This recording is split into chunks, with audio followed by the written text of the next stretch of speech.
slow poison দি আছো হৈ থাকিব লাহে লাহে মেডিচিন পৰিব পয়জন পৰিব সাৰ পৰিব বিষ পৰিব ঘাঁহ পৰিব সব লাহে লাহে লাহে লাহে ঠিক হ'ব আৰু যিসকল স্থায়ী মানুহ সঁচা খচি ৭১ চনৰ আগত আহিছে তেওঁলোকৰ লগত আমাৰ কোনো শত্ৰুতা নাই ৭১ চনৰ আগত যিসকল আহিছে তাকতো অসমীয়া আদৰণীয় লৈছে গতিকে আমাক বেয়া পাবলগীয়া কি আছে আমিতো কোৰ্টতে এফিডেভিট দিছো যে ৭১ চনৰ আগত অহাখিনি ভাৰতীয় আমিতো কাকো বেয়া ভাবা নাই কিন্তু যিবিলাক যোৱাকালিও ২৬ জন আহিছে আমি খেদিছো গতিকে যি সদায় আহি আছে সেইখিনি মানুহকতো মিয়া মানুহে সোমাব দিব নালাগে নিয়ম মতে যদি আইনৰ মতে চাব যায় ফৰেষ্টতো আমি এনেকুৱা নহয় যে অকল মিয়াক এভিকশ্যন কৰিছো কোনোবা যদি বেলেগ এতিয়া যে আমাৰ উৰিয়াম ঘাটত এভিকশ্যন হৈছে তাত বেলেগ জাতি উপজাতিৰো মানুহ আছিল তেওঁলোক উঠি আহিছে এনেকুৱা নহয় যে অকল মিয়া মানুহক এভিকশ্যন হৈছে কিন্তু প্ৰতিবাদটো মিয়া মানুহখিনিয়ে কৰে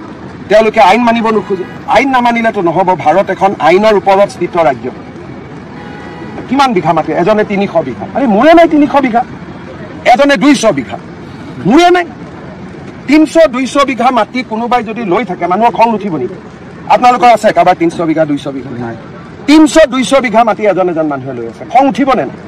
আৰু বোলে ১.৫ কথা লৈছে গৰীব দুখীয়া তেতিয়াতো আমি কেতিয়াও কাজিয়া নকৰোঁ ১.৫ কথা ৩ কথা এইটো ২০০ বিঘা ১৫০ বিঘা